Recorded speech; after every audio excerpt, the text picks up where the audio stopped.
బట్టి తన నడసను శుద్ధిపరుచుకుందును. దేవుని వాక్యమును బట్టి, దేవుని ఆజ్ఞను బట్టి సమస్తమును మనము జాగ్రత్తగా చూసుకోగలుగుతాం.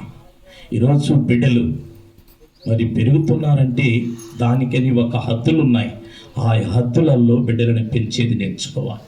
ఎబిసి పత్రిక 6వ అధ్యాయం 1వ వచనములో అక్కడ ఒక మాట అంటున్నాడు చూడమ్మా. అపొస్తలుడైన పౌలు గారు రాసినటువంటి పత్రిక ఎబిసి 6 1వ వచనములో చదవమ్మా. హల్లెలూయా. పిల్లలారా, ప్రభువునందు మీ తల్లిదండ్రులకు విధేయులై ఉండాలి, ఇది ధర్మం. నీకు మేలు కలుగునట్టు నీ తల్లిని నీ తండ్రిని సన్మానించాలి.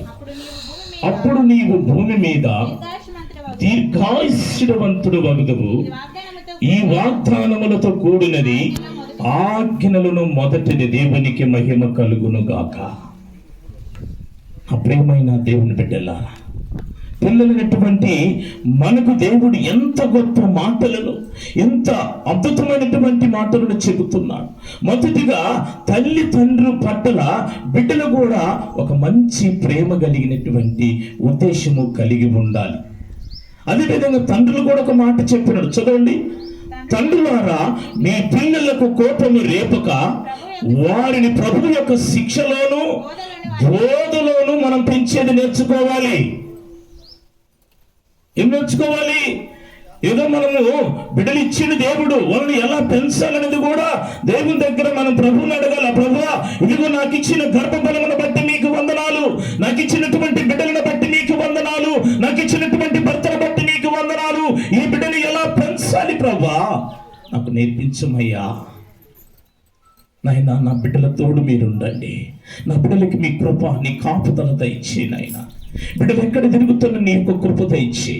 బిడ్డలు స్కూల్కి పోయేటప్పుడు ప్రార్థన చేసి బిడ్డలు పంపించాలి.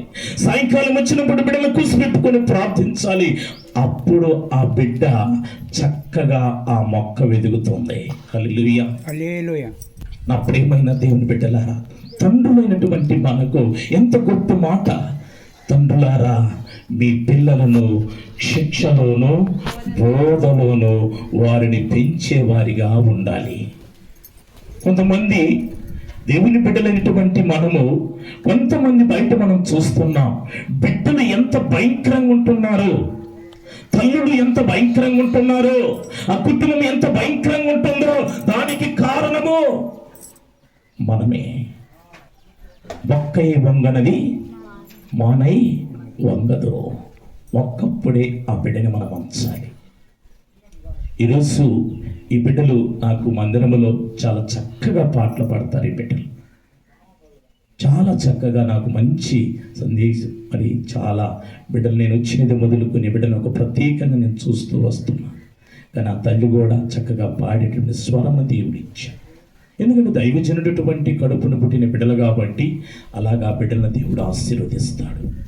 నా ప్రియమైన దేవుని బిడ్డలారా, దేవుని సమూహములో మనము ఖచ్చితంగా వారిని చాలా లోతుగా తీసుకోవాలి. మన శిక్ష బోధలోను శిక్షలోను వారిని పెంచేదానికి మనము నేర్చుకుని ఉండాలి. మన దినములన్నీ అంటే ఆయన గ్రంథములో లిఖితములై ఉన్నాయి. మనకు తెలుసా? ఎన్ని రోజులు బ్రతుకుతామో మనకు తెలుసా? ఎన్ని రోజులు ఈ లోకంలో జీవిస్తామో నీకు తెలుసా? నాకు తెలుసా? కానీ ఆయన అంటున్నాడు, నీ యొక్క దినములన్నీ నా గ్రంథములో లిఖితములై ఉన్నవి. నా ప్రియమైన దేవుని బిడ్డలారా, నా ప్రియమైన దేవుని సంగమా, అందుకంటున్నాడు సామెతల గ్రంథములో, అదే సామెతల గ్రంథములో 3వ అధ్యాయంలో 1వ వచనంలో ఒక మాట అంటున్నాడు, చదమ్మా. హల్లెలూయా. నా కుమారుడా, నా ఉపదేశములను మరువకము, నా ఆజ్ఞలను హృదయపూర్వకముగా గైకొనుము. అవి దీర్ఘాయుష్యును సుఖజీవముతో గడుపు సంవత్సరములను శాంతిని నీకు కలుగు చేయను. దయను సత్యమును ఎన్నడూ విడిచిపోనీకము. వాటిని కంఠభూషణమనగా ధరించుకోవాలి. నీ హృదయం అనే పలక మీద వాటిని రాసుకోవలెను. అప్పుడు దేవుని దృష్టి యందును మానవుల దృష్టి యందును నీవు దయ నుండి మంచివాడి అనిపించుకుంటావు. ఎప్పుడు ఇవి ఎప్పుడు అనిపించుకుంటాం?